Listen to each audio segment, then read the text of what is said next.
O Senhor esteja convosco. Ele está no meio de nós. Proclamação do Evangelho de Jesus Cristo, segundo João. Glória a vós, Senhor.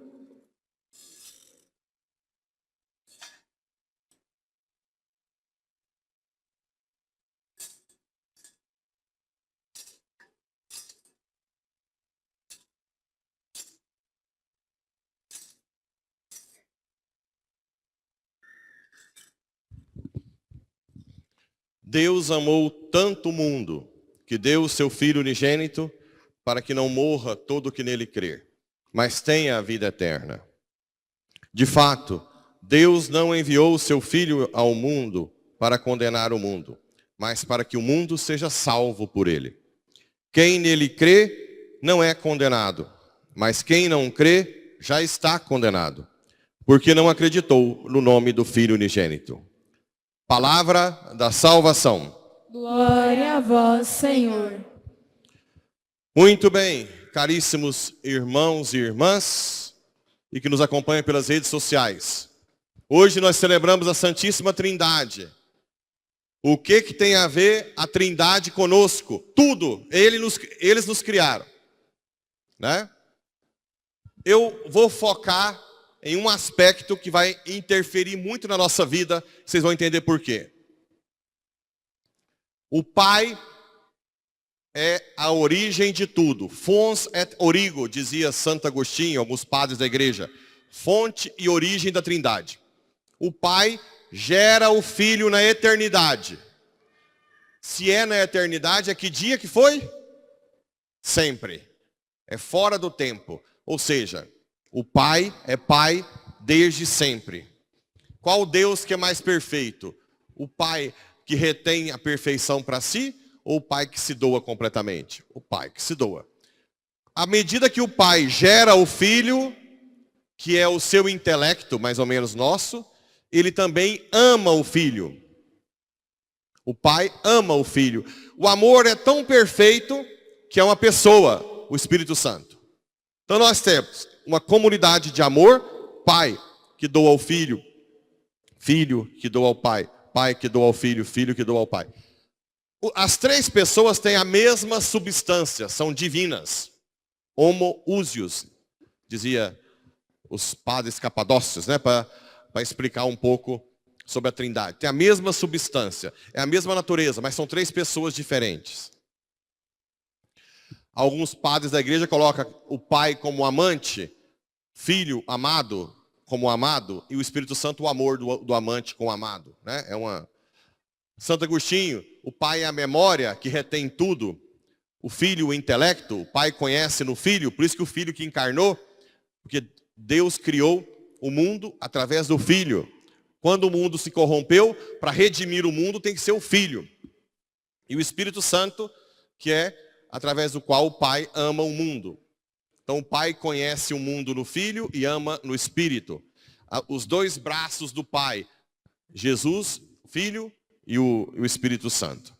Ora, se a Trindade é a mesma substância, o que diferencia o Pai do Filho?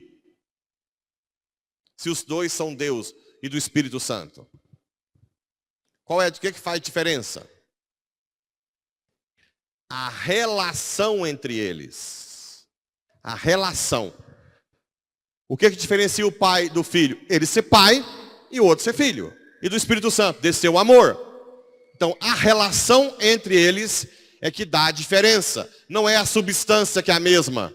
Ora, se Deus nos criou, também é outra pergunta. Deus precisava criar o mundo? Não. Mas criou por quê? Porque é mais perfeito um Deus que partilha a sua perfeição do que um Deus que retém para si.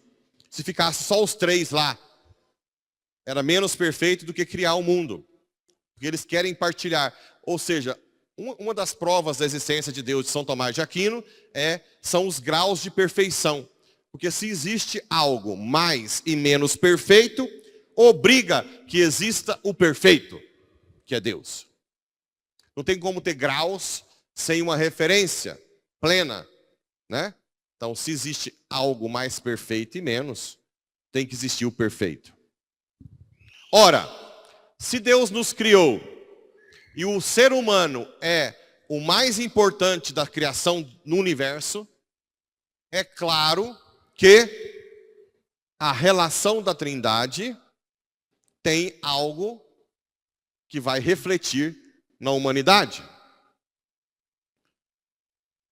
Eu posso dizer que a pessoa mais santa é a pessoa que mais se relaciona bem. A pessoa menos santa é a que menos relaciona bem. Como é que eu vou descobrir na sociedade quem é mais de bom relacionamento e santo e quem é menos? Existe um versículo: ou amarás a Deus e odiará o quê? Dinheiro. Ou amará o dinheiro e odiará quem? Deus. Não tem como amar a Deus e ao dinheiro do mesmo jeito. Por isso que é difícil o rico devolver dízimo de verdade. É ou não é? Então vamos chegar lá. Por quê? Porque toca no seu Deus. Pois nós vamos falar sobre isso agora, né? Sobre isso. Então vamos lá. Vamos supor que eu seja um pai de família que ama o dinheiro mais do que a Deus. Ok? Então eu sou idólatra, avarento. Quem ama o dinheiro trabalha até tarde? Ou chega mais cedo em casa? Trabalha até mais tarde, não é? Para ganhar mais dinheiro? Sim? Como é que fica o relacionamento com a esposa? Péssimo. Porque ele chega tarde, às vezes a esposa está cansada, está dormindo. E ele está, na época da colheita, da plantação, desde 4 horas da manhã, chega meia-noite em casa, atrás do dinheiro, inclusive no domingo. Estou mentindo? Mas nunca. Péssimo relacionamento com a esposa. Ausente. E quando é amante do dinheiro, ainda humilha a esposa porque ela não ganha dinheiro. Chega e fala que é ele que põe tudo dentro de casa. Eu já ouvi tantas coisas que... Eu vou separar duas. Uma que a esposa fez uma janta para ele brabo pegou e comeu no quarto. Uma outra em que ele chegou e o marido foi fritar um bife. E a mulher achou até bom, nossa, está fritando um bife, ele está mudado. Aí sabe o que ele fez? Fritou 2 bifes grandão e um pequenininho e disse, come esse pequeno que você não põe nada aqui dentro de casa. Esse é o nível de quem ama o dinheiro. Os filhos. Como é que é a relação do pai que ama dinheiro com os filhos? Menino de 2, 3, 4 anos dorme que horas? 7, 6:30, 8, no máximo. É ou não? Quando o pai chega do trabalho, atrás do dinheiro, eles geralmente estão dormindo. Na fase que eles mais precisam do amor do pai. Só que hoje, o capeta entrou na sua casa com a tecnologia. Os pais que não dão tempo aos filhos, que não gastam tempo com os filhos, pagarão um preço alto. Por exemplo, aqueles que às vezes chegam e os meninos estão acordados, e a esposa, muitos desses vão para o celular quando chega em casa. Não é não? É outra pandemia. Ou assiste televisão do futebol, o tênis, seja lá o que for. Não dá moral para os filhos nem para a esposa. E o que essas tecnologias estão fazendo hoje? Roblox, TikTok. O que eles fazem? Primeiro pergunta para os seus filhos como é que é a vida deles. Aí sabe como é que eles se inscrevem? O seu pai faz isso porque ele não gosta de você. Geralmente, todos os pais que fazem isso é porque odeiam seus filhos. Talvez a melhor coisa de fazer é eliminá-los. E se você quiser também, suicidar-se. Porque ninguém gosta de você. Você é um peso para eles. Se você não existisse, seria muito melhor. O último que eu soube agora recentemente foi em Recife. Um filho de 12 anos que esfaqueou o pai 6 facadas. Não tem mais espaço para pai desnaturado. Você vai perder seu filho em casa. Em casa. Continuemos com um homem que gosta de dinheiro. Como é que trata os funcionários? Bem? Não. Porque os funcionários são um meio de explorar para ganhar dinheiro. Então, geralmente não dá lanche, não dá café, ou se dá, vai lá dar e conta até quantos grãos tem, quantos cafezinhos está tomando. Não importa se está doente ou não. Explora o horário, exige o tempo inteiro, não pode ficar parado, tem que ficar nem dando pulinho, não pode ficar parado, né? Eu já ouvi muita gente assim, que meu patrão não gosta que ninguém fica parado. Tem que ficar dando piruleta, fazer alguma coisa. Porque está pagando, não é assim?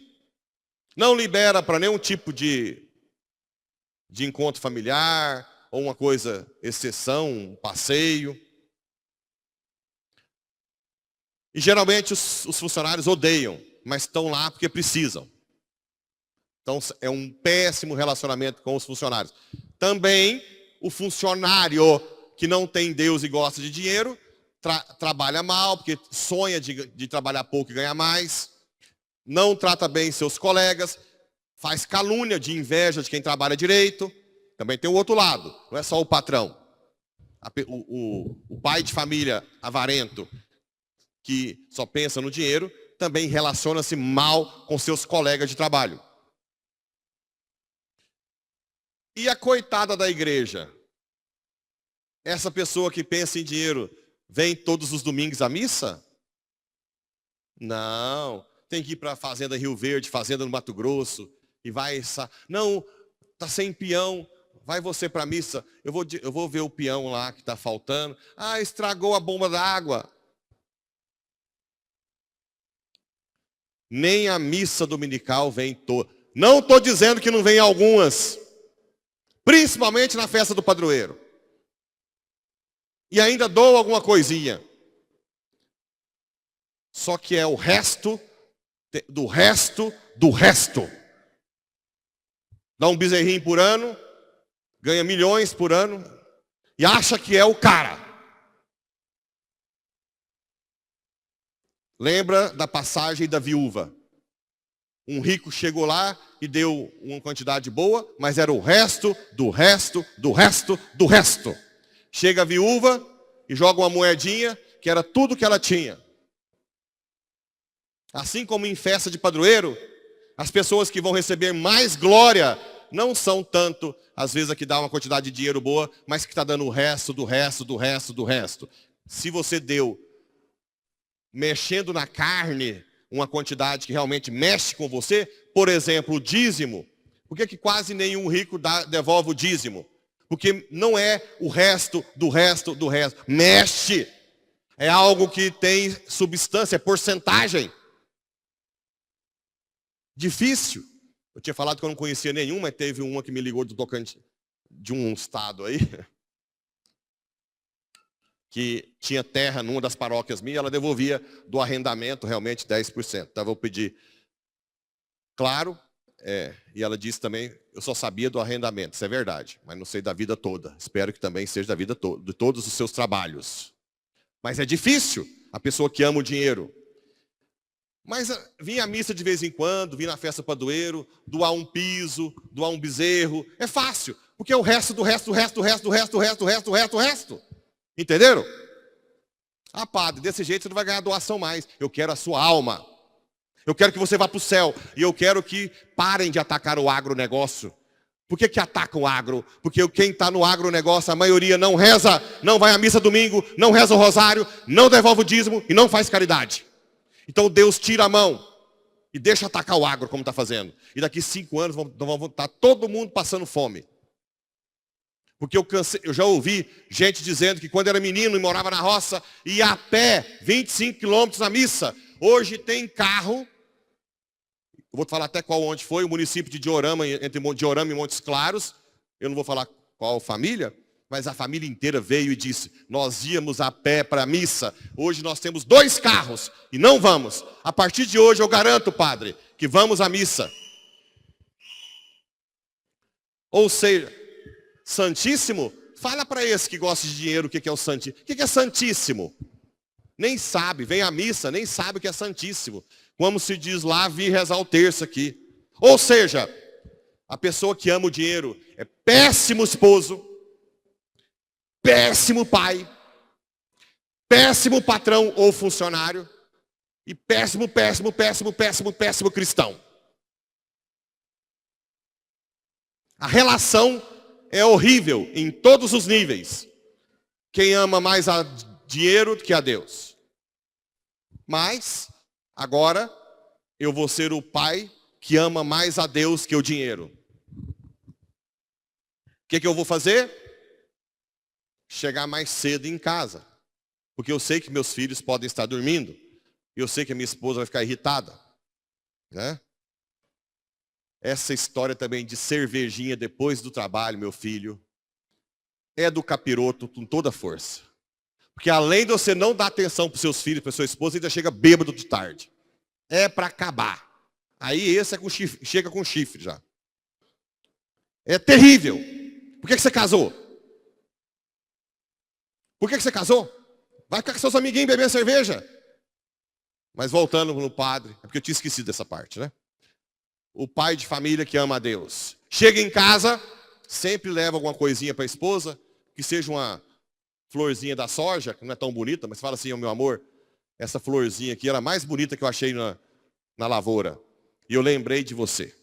Não vai para o celular nem para a televisão. Chega, abraça, beija a esposa e diz, como senti sua falta? Como você é importante para mim? Agradece se a esposa fez a comidinha. Fala, que seria de mim sem você? Você vale ouro. Você cuida dos meus filhos, da minha casa como ninguém.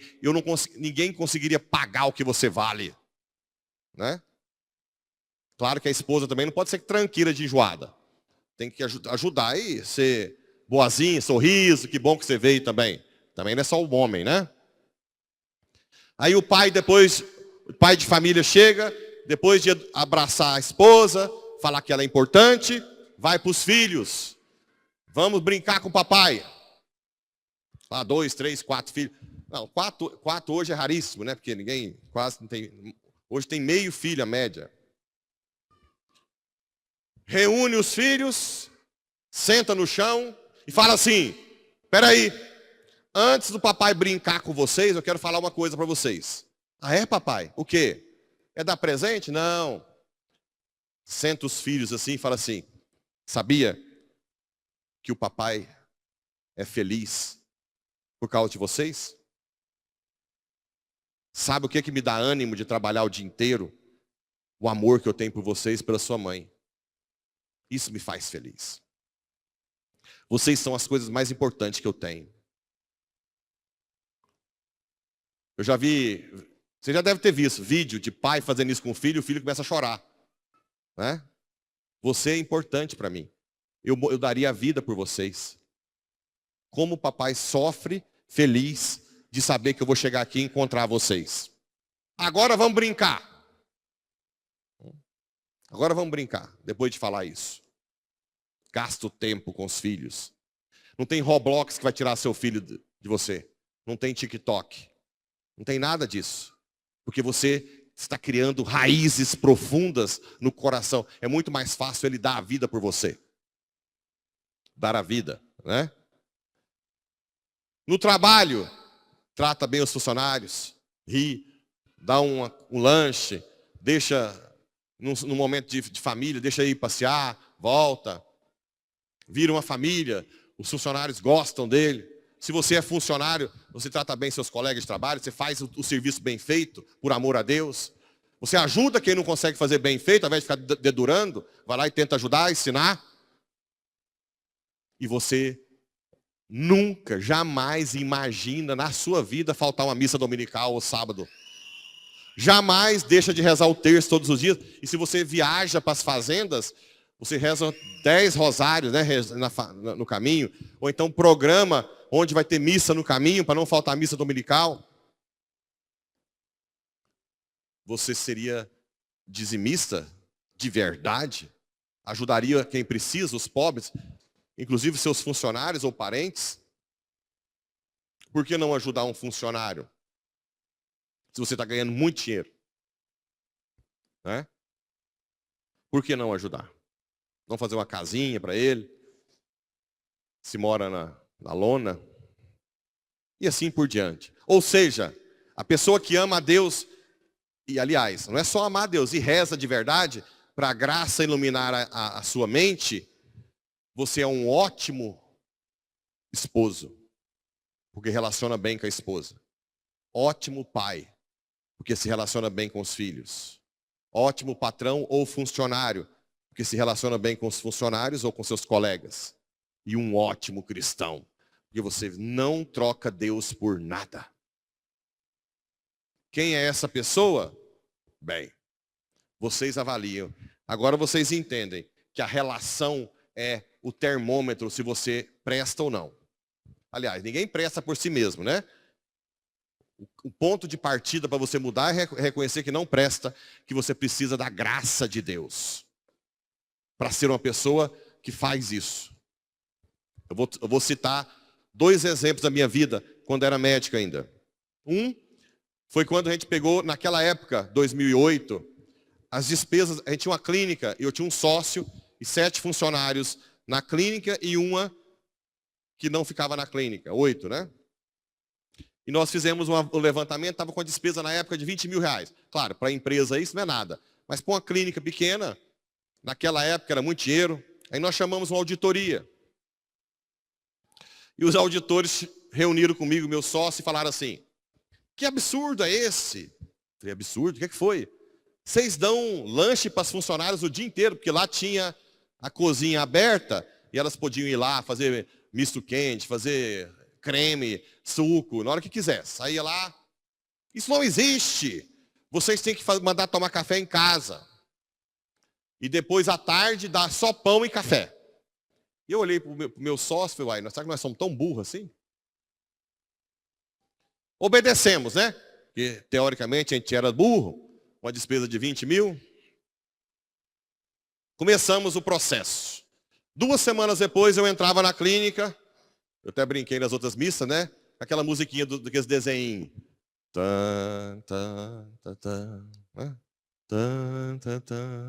Um clima de morte na clínica. Aquela alegria que existia não existe mais. Todo mundo ali com a cara feia. Alguns com fome, porque não tinha tempo. Às vezes não dá tempo de comer em casa.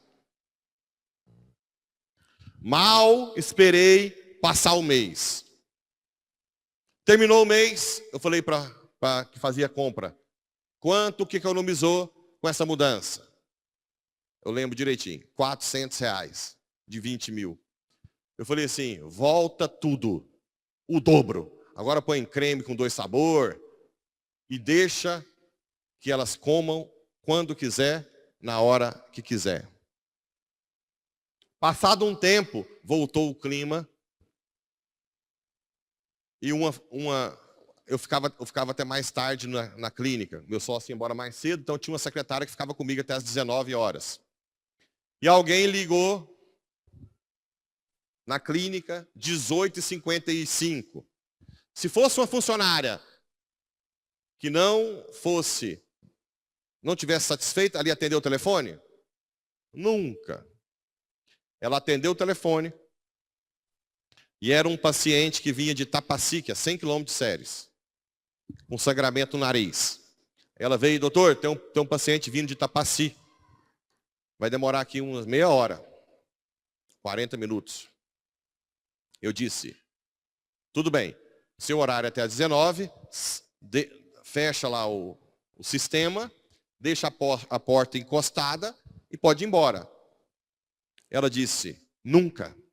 Falei, vai para casa. Não, eu nunca vou deixar o senhor sozinho aqui. Nós não somos uma família? Olha o valor que é um cremezinho, R$400 a mais que você paga, né? De despesas, entre aspas. Uma outra vez, eu já falei para vocês que eu sou filho de papaizinho, e Deus colocou no meu coração que eu tinha que ser humilde. Eu pensei, mas como é que é esse trem de ser humilde? Aí eu lembro que eu tinha pensado, e eu cheguei na conclusão que o melhor jeito de ser humilde era o garçom. Porque o garçom, ele faz as coisas, ninguém fala dele, já viu? Eu nunca vi ninguém elogiar garçom assim fácil, em festa. Fala que foi bem servido, mas não fala que o garçom tal. Então quando ele faz tudo muito bem, ninguém fala nada. Quando ele erra, xinga ele tudo. Não é assim? Inclusive, eu expliquei nas outras missas, eu não posso deixar de explicar. Eu atendo muitos garçons. Quando você xinga o garçom, quando você vai tomar um caldo, ele pega esse catarro lá de baixo e põe e mistura no seu caldo. Não estou falando coisa de cabeça minha, não. Teve um dos casos que o garçom me contou que pôs todo mundo para cuspir. Então vocês tratam garçom direito para você ver. Mas fechando parênteses, só para vocês ficarem espertos. Vai que vocês tomam muito caldo e fica muito forte. Porque tem mais proteína aí no meio. Certo? Bem. Então eu comecei a observar os garçons. Eu comecei a observar os garçons para tentar aprender a ser humilde. Só que eu achava os garçons meio assim, que tratavam a gente mal, com a cara feia. Não deve ser esses garçons. Aí um dia, eu fui com a minha família almoçar em Goiânia, num boteco lá, acho que tem até hoje, me falaram, chama Paim. E fui eu, meus pais, meu sobrinho, minha irmã. E eu tinha comprado naquela época, eu vou ilustrar para vocês entenderem a mística do negócio. Eu tinha comprado há pouco tempo uma Pajerona Dakar, que naquela época o povo parava. E eu parei ela assim perto da mesa. Então meu sobrinho ia para a mesa e veio um garçom servir a gente. O garçom era algo incrível, carismático, servidor, humilde. E eu comecei a ficar meio assim, achei o garçom. Né? E eu fiquei observando. Às vezes eu olhava com carinho, às vezes eu tratava ele bem. No final eu dei uma gorjeta. Só, não tive grande conversa não. Fiquei só contemplando como que é uma pessoa que é humilde, que serve. Né? Fechamos a conta. Fui para o carro, meu sobrinho, padrinho, quero uma água. Falei, meu filho, por que você não pegou essa água lá? Voltei por outro caminho, lá por outro lado do barzinho. E fui lá pegar água no balcão. De repente eu vejo o garçom vindo correndo. O que aconteceu? O que aconteceu? Aí eu disse, não, é porque o João Pedro quer uma água. Peraí. Ele foi lá, pegou a água lá. Aí eu disse assim, eu pago no caixa? Ele olhou para mim e disse assim, deixa eu pagar essa água para ele, por favor. O que era isso, hein? Tinha sentido ele querer pagar a água? Tinha. Era Deus confirmando. Quando as coisas acontecem que não tem sentido humano, tem sentido sobrenatural. Eu ouvi ele dizendo para mim, sim, é desse jeito que eu te quero um dia. Até hoje então eu estou longe. É desse jeito que eu te quero um dia. Servindo, sem querer ser nada em troca, sem querer elogios. Simplesmente por servir. Né? Isso me tocou muito. E eu deixei ele pagar água. Porque na hora que ele falou que queria pagar água, eu já vi que era a mão de Deus. Porque ele viu o carrão perto. Ele não fez isso por causa de dinheiro, para me ajudar financeiramente. Ele fez porque foi algo sobrenatural. Então, no dia da Santíssima Trindade, eu convido vocês a relacionar-se bem primeiro com Deus, porque ninguém presta por si mesmo, rezarem muito e através do amor de Deus serem excelentes pais e mães, esposo e esposa, santos e excelentes pais e mães, santos e excelentes patrões ou funcionários e principalmente santos paroquianos, santos filhos de Deus, santas filhas de Deus. E é isso que eu desejo para os que vão ser batizados hoje. E se vocês querem um caminho mais curto, peça ajuda para aquela rainha da relação, a mãe por excelência, a esposa por excelência, que amou São José e serviu sem nunca ter tido relação sexual com ele. Que amou Jesus desde o início, correndo o risco de ser morta, apedrejada. Que cuidou do Filho de Deus até o último suspiro e o pegou nos braços aos pés da cruz. Essa sim sabe relacionar-se bem. Se vocês querem um caminho mais curto, cola nela, que vocês vão conseguir chegar nesse nível de santidade. Assim seja.